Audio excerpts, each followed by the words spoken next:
So if you've been watching the show for a little while, I think I probably did the first segment on this a year ago, maybe a little more.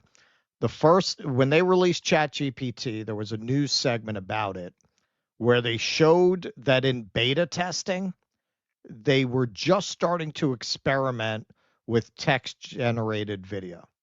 And I did a whole thing basically arguing from the very first time I saw that that's going to be the future. That's the end of Hollywood as we know it.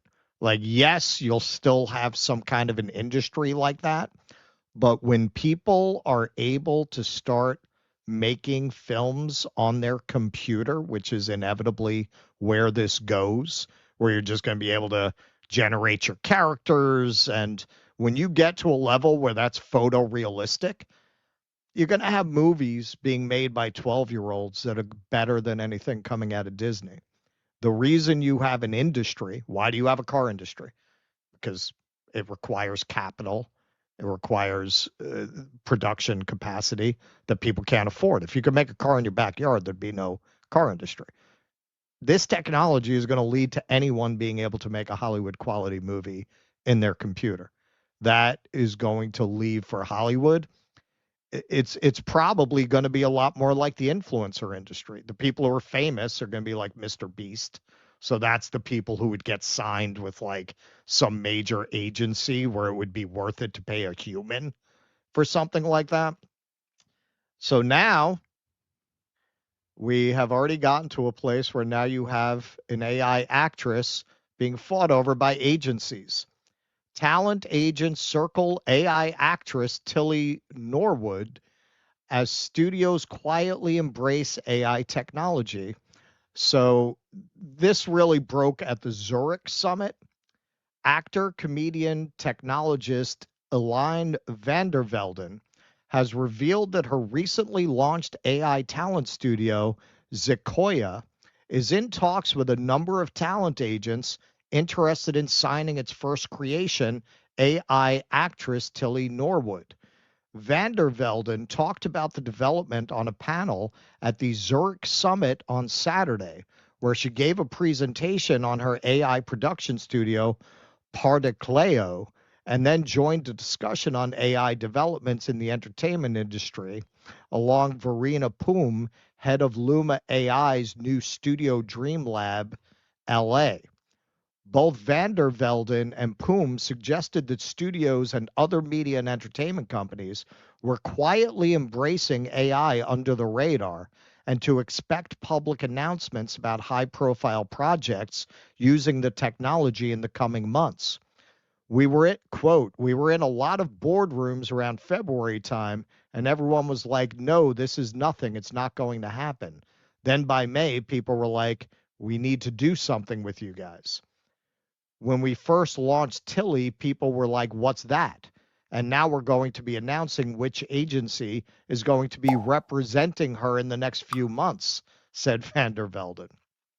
The revelation of a possible agent signing for Tilly Norwood comes just days after van der Velden officially announced the creation of Particleo offshoot Sequoia, an AI talent studio designed to create, manage, and monetize a new generation of hyper-real digital stars. If the talent agency signing comes to pass, Norwood will be one of the first AI-generated actresses to get representation with a talent agency, traditionally working with real-life stars. Okay, so this was at the Zurich Festival. We really respect our NDAs, so we're not breaking the news on any of them and saying we're working with them just to get, the clout. We really want to make them feel comfortable, do their testing, do their projects. We're working on real projects that big companies and studios are doing. And we just want to make it their decision when that mostly all of them are already working on it. Just not publicly saying it. Yes, we're working with a lot of them, but okay, so they are already working with them, but they're under NDAs. Now, this just broke because she gave that interview. But they've been gradually experimenting with how to market this for a while now. And the way that they're doing it is instructive. Take that down, Keaton. So they've created an Instagram account for this AI, for this fictional person. So you see here clothes laid out on a bed. She's giving boardroom at 9, heartbreak by 10. Outfits ready. I just need a reason to leave the bedroom. Unless, yes, the Chanel's fake. I'm a broke uni girl, not delusional, just fashion forwards. Okay, so at this point, they did not reveal that it was an AI. This is a broke uni girl, aspiring influencer posting these things. So here's another one. Sat outside pretending I'm in a French film and not just avoiding my to-do list. What's your ultimate coffee shop comfort order? Now, frankly, I wanted to take a quick look at this because this is part of why I think anyone who thinks that an AI generated personality like this can't replace humans, you're kidding yourself, because is this any less vapid or lacking in meaningful content than the average posting from an influencer? I think the culture is in a place where things are so robotic and artificial that an AI is not any more robotic and artificial than the actual content being generated by actual people. If you didn't want to be replaced by an AI, maybe you should have had an original thought in your head. Maybe you should have put out content that actually reflected thought and personality. But looking at this, yeah, why can't you have an army of bots doing exactly what most of these influencers do and representing brands? Yeah, and the great thing about not being real is you could bang out 1,000 of those a day. Of course you can. Of course, Yeah. they'll just automate it. They'll end up automating it. So it wasn't very long before it seems like this was part of a marketing strategy, which, according to what she's saying, was very effective.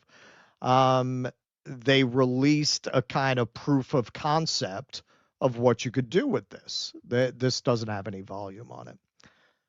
But yeah, man, and given all of the CGI that they use now, does this look less real than your average kind of action superhero fantasy kind of movie? Not really. Not really. So, and do you know how much cheaper that's going to be? That's why I said the first time I saw it, this is it. This is it. Of course they're going to go in this direction. How could they not? So now finally, and again, I think this was all part of their strategy leading up to this. Can't believe it. My first ever role is live. I star in AI Commissioner, a new comedy sketch that playfully explores the future of TV development, produced by the brilliant team at Particle 6 Productions. I may be AI, but I'm feeling very real emotions right now. I am so excited for what's coming next. And honestly, again, is that any more vapid than your normal like PR text? Like, why can't you replace most of these actors with an AI? That reads, quite intentionally so, very much like the kind of content they put out, because now they're not trying to put out art; they're trying to put out content, and that's very different. And you need a person to do art. You don't need a person to do content. So this is a little bit of that sketch. Did ridiculously well, particularly among men who shop at Screwfix and women obsessed with gut health. All made for less than the catering budget on the Bear. It cast and budgeted itself. Only bit it struggled with was consent in romantic scenes. We just ignored that. It wrote the whole script. Claude 3, Gemini, GPT. We called it a writer's room. It even did its own Silver Mouse paperwork and immediately got Albert certified. What's Silver Mouse? Just an elaborate BBC hazing ritual. Who did it cast? Tilly. But hey, at least it wasn't a reboot. Okay, so that's not just Tilly Norwood. All of that is AI. All of it is AI. So Emily Blunt was shown this creature, and this was her in the moment authentic reaction on a podcast. Take on something that broke over the weekend. What is There's it? been chatter about Tilly Norwood. Do you know who this Who's is? that? An AI generated actress who already has talent agents that she's about to sign. Stop it! Do you AI performers Stop are it. here? Do you see it as a threat? And what is, or are they going to occupy space for human actors? Does that disappoint you? Does it disappoint me? I don't know how to quite answer it other than to say how terrifying. This is her, by the way, just in case you haven't seen her. No. Are you serious? Yes. That's an AI. Yes, that is a... Good Lord. We're screwed. That is really, really scary. And it's about to be signed. That is really, really scary. Come on, agencies. Don't do that.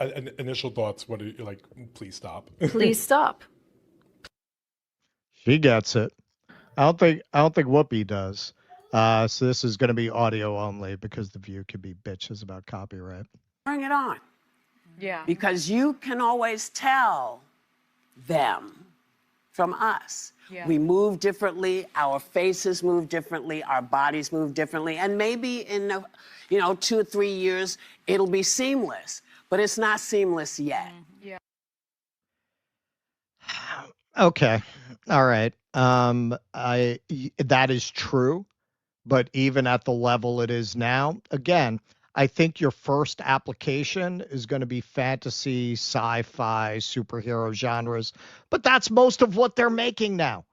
Yeah, like I don't think people are going to want to really see There Will Be Blood with AI actors, sure, for now, but that's not most of what they make. Like, yeah, they'll make art films with humans, and they're going to make these big tent poles with AIs.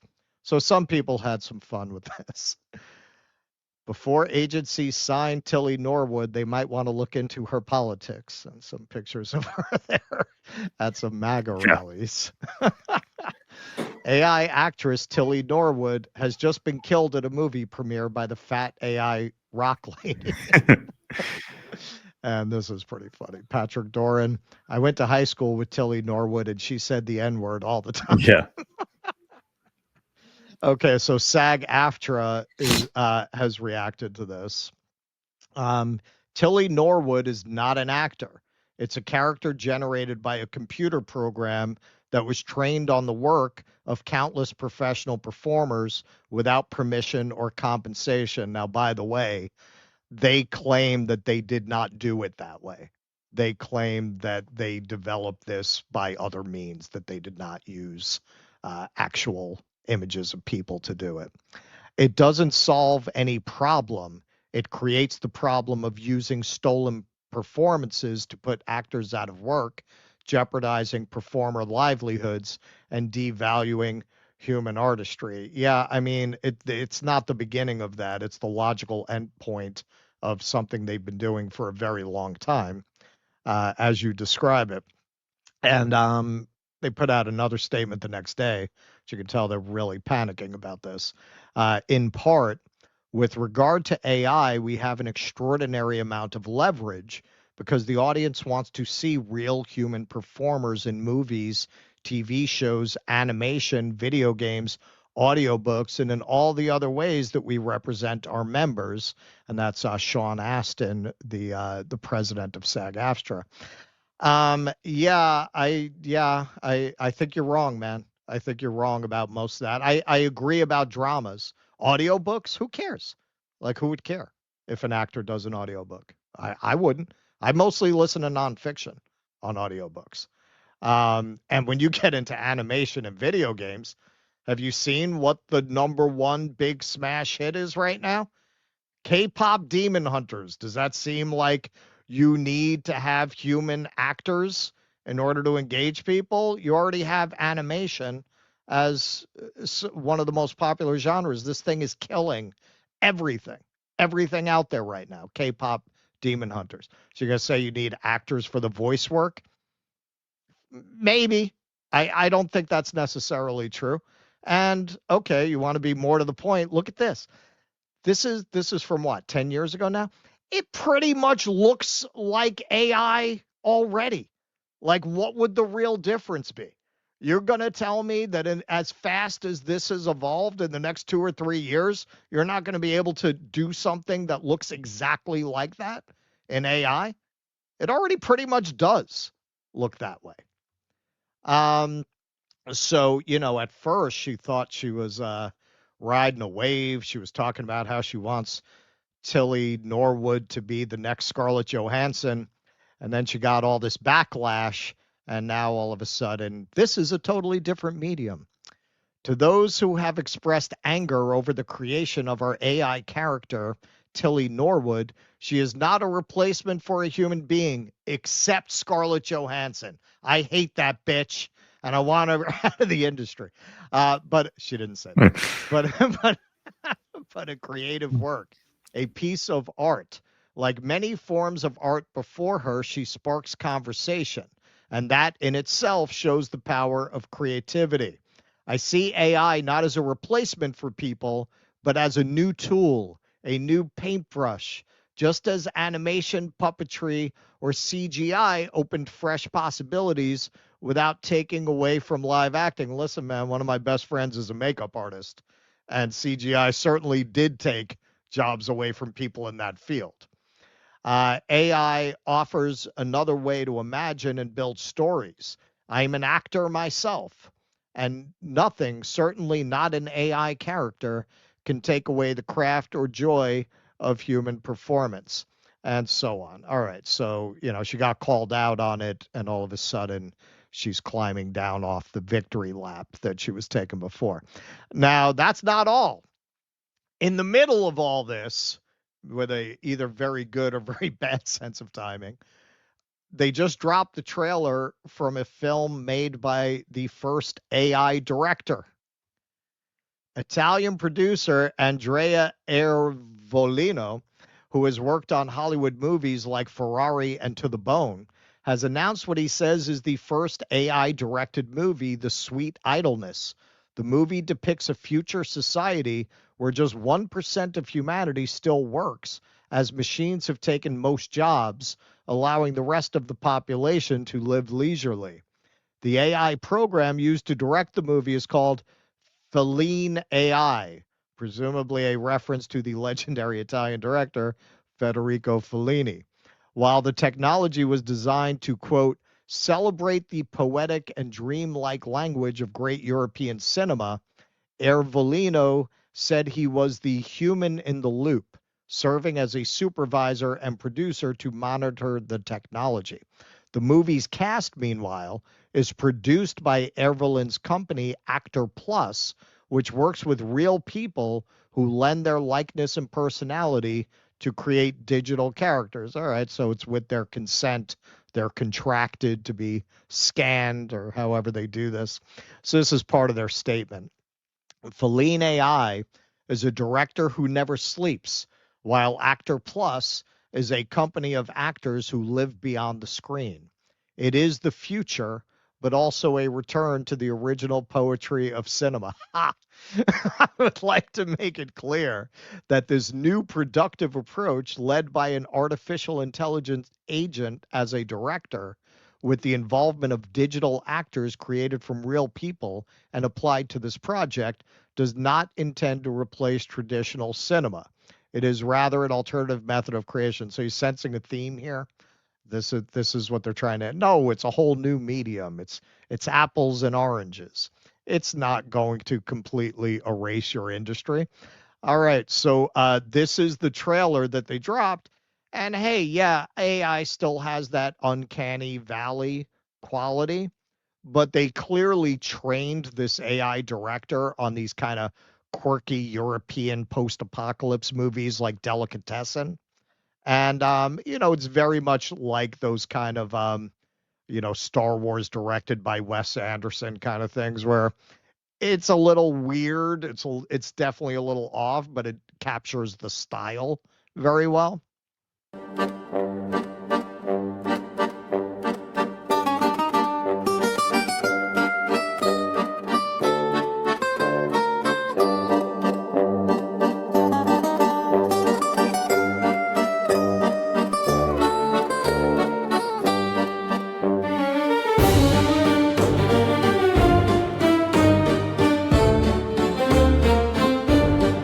so that we and our children will never work again like everyone else.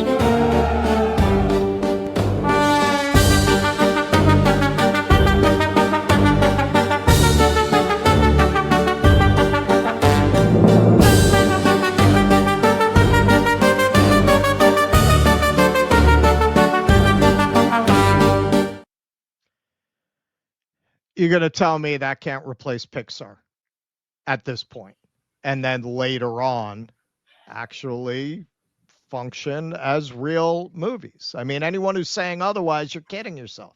You're kidding yourself. If it's quality and the story is good and people like it and you're able to execute the acting at a convincing level and the visuals at a convincing level, yeah, man, because it's content now. It's content. Are people going to want to watch like Breaking Bad as with a bunch of AIs? Probably not. So then you're talking about very much like what happened with theater with the introduction of film and what happened with film with the introduction of TV. Real actors and real movies are going to have to find a niche, something that people prefer in that form and focus on that. Like theater became basically musicals, right? That's what people would rather see live. They would rather see a musical live than to watch it on screen. For most kind of drama, comedy, that kind of thing, they get it from film and they get it from TV. That's what you're going to have. Like they'll figure out what people really want humans for, that they prefer that for. And then that's what that kind of an industry is going to be. And it's going to be one small part of entertainment content among many, many others as it's becoming. It's clearly just going to keep pushing in this direction until that kind of content, like a Marvel movie, that kind of thing, I would predict that's going to become all AI in 10 years.